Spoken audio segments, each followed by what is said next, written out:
Movie inaanza, tunamuona huyu mwamba anatokea maeneo ya chumbani na anamkuta mke wake yuko wangu kama kuna sehemu anawahi hivi. Huyu mwamba anaitwa Manyanya na huyu mke wake anaitwa Violet. Sasa wakati huu anamshangaa mke wake anajiandaa kutoka, wakati ni siku ambayo kwao ni siku ya mapumziko. Akawa anamlalamikia pale, lakini mke wake anadai kwamba anaenda kwenye vikundi na lengo kubwa ni kutafuta maokoto tu. Madai yake ni kwamba mshahara unaopata haukidhi mahitaji yao, hivyo anataka kubalance budget. Lakini Manyanya analalamika kwamba nimeamka asubuhi, sijaoga, sijanywa chai wala sijafanya chochote, alafu wewe unataka uondoke. Lakini Violet anampanga tu na anampiga busu kisha anaondoka. Muda huo Manyanya hakupendezwa kabisa na hiki kitendo. Tukija upande wa pili, tunamuona binti mmoja akiwa anavutana na boyfriend wake. Huyu binti anaitwa Matilda. Binti huyu ni kama ana gundu hivi, maana kila akimpata bwana yoyote akimpa mzigo tu lazima amwache. Muda huo kwa Matilda ni majonzi tu yani. Tukirudi huku tunakutana na hii familia ambako kuna mke na mume. Huyu mwamba anaitwa Mudi na mke wake anaitwa Cindy. Ila mwamba huyu ni mtu wa vyombo sana, yani analewa mno, lakini mke wake ameamua kuridhika na haya maisha kwa sababu anampenda sana mume wake. Sasa leo Mudi amekuja na mfuko akidai kwamba ndani ya mfuko huu kumejaa madikodiko kibao, nyama na udambu wa kutosha tu. Kufika ndani mke wake anamwagia misifa kibao na kumuona wa ajabu sana leo kwa sababu kahemea, na sio kuhemea tu,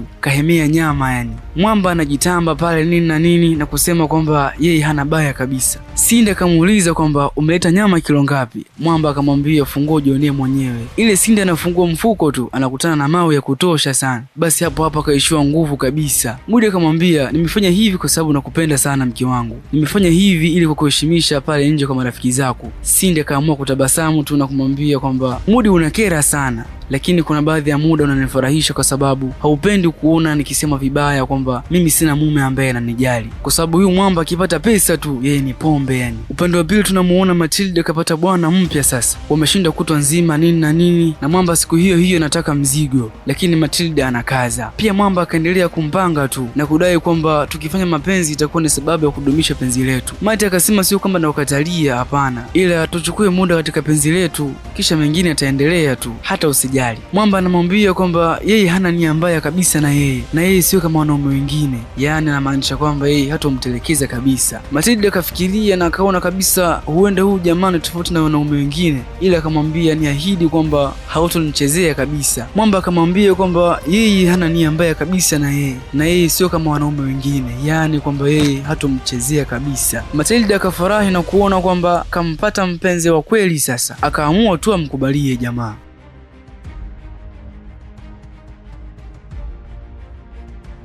Upande wa pili tunamuona Manyanya huko nyumbani anacheki zake mpira majira ya saa 5 usiku hivi. Muda huo tunamuona mke wake anaingia na kumfuata jamaa. Violet akasema nashangaa kukuona mpaka sasa hujalala mume wangu. Manyanya akasema siwezi kulala ingali kipenzi changu haujarudi. Violet akatabasamu na kumwambia Manyanya kwamba umeshindaje mume wangu?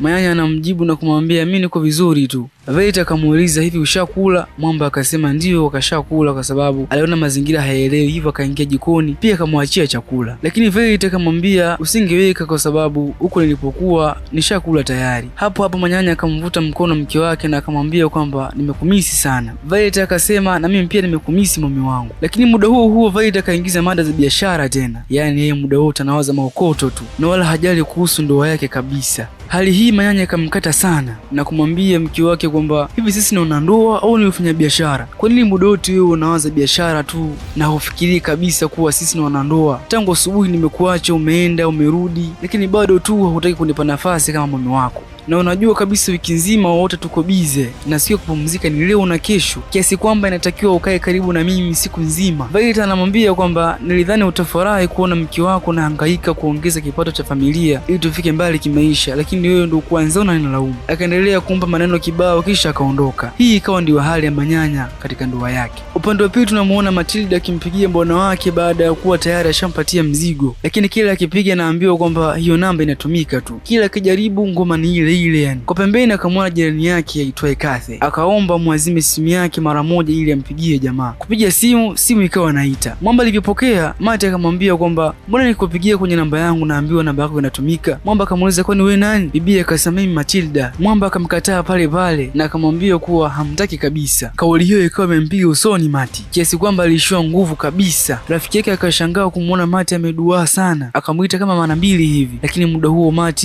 yuko mbali sana kimawazo. Akakurupuka pale nini na nini kutoka kwenye dimbi la mawazo. Rafiki yake akamuuliza uko sawa? Matt akampatia simu yake na kumwambia asante. Kathy akamuuliza tena vipi, ni kwema? Matt akatekesa kichwa yani akiashiria kwamba ni kwema tu, lakini Matt akaondoka akiwa na maumivu makali sana ndani ya moyo wake. Na huu ndo unakuwa mwisho wetu episodi ya kwanza katika series yetu hii ya Dunia, kwani series hii imekuwa ni kivutio kikubwa kwa Watanzania na wasiokuwa Watanzania, na sisi tukaona sio vyema kuiacha hivi hivi, tukaona kuifanyia recap. Hivyo ninachowasihi ni kwamba subscribe channel yetu hii ili kuwa wa kwanza kupata kingo hiki kizuri cha Dunia. Pia ukihitaji series hii tembelea tovuti ya Asma Film. Ulikuwa nami TY na mwenzangu Narufa akiwa nyuma ya sauti. Tukutane katika episode inayofuata. Asante.